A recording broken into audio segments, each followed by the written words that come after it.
The shark fin trade is arguably the greatest threat to sharks at this time and a key focus for the Shark Trust. Traded on an unimaginable scale and generating vast wealth for those at the top, the fin trade and its attempted regulation is a complicated and challenging topic. Shark fins are worth significantly more than their meat, and this disparity creates an economic incentive to retain shark fins and to discard the carcass at sea. This is shark finning, and today a variety of sharks, skates and rays are taken incidentally in most European fisheries and increasingly targeted due to new market demands. Roughly 1/3 of European shark populations assessed are classified by the IUCN as threatened, with another 20% near threatened in the near future.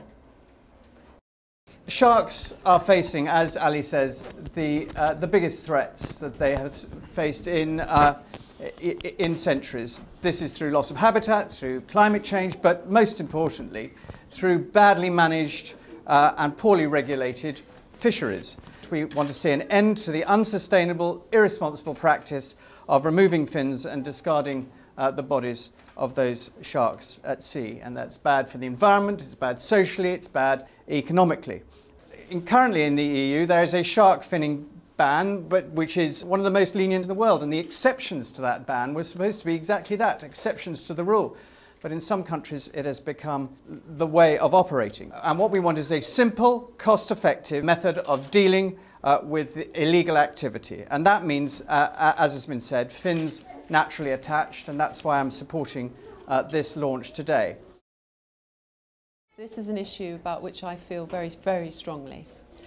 And it's an issue which is now the ball is now in my court in terms of it being a European Parliament issue.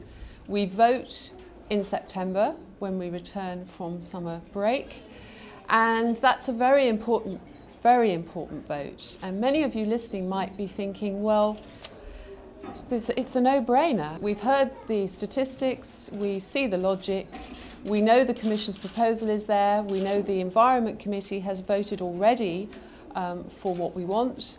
How could it possibly be contentious? But you would be surprised at the tactics that are sometimes used to delay. We already have a delay. This should have been done and dusted before summer.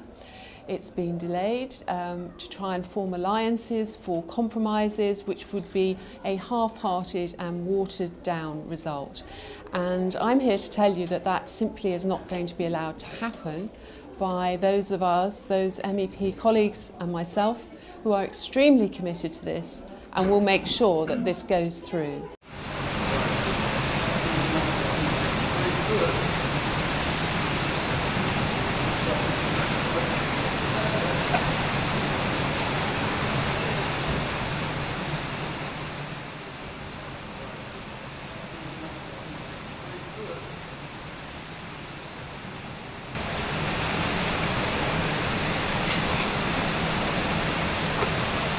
How was that?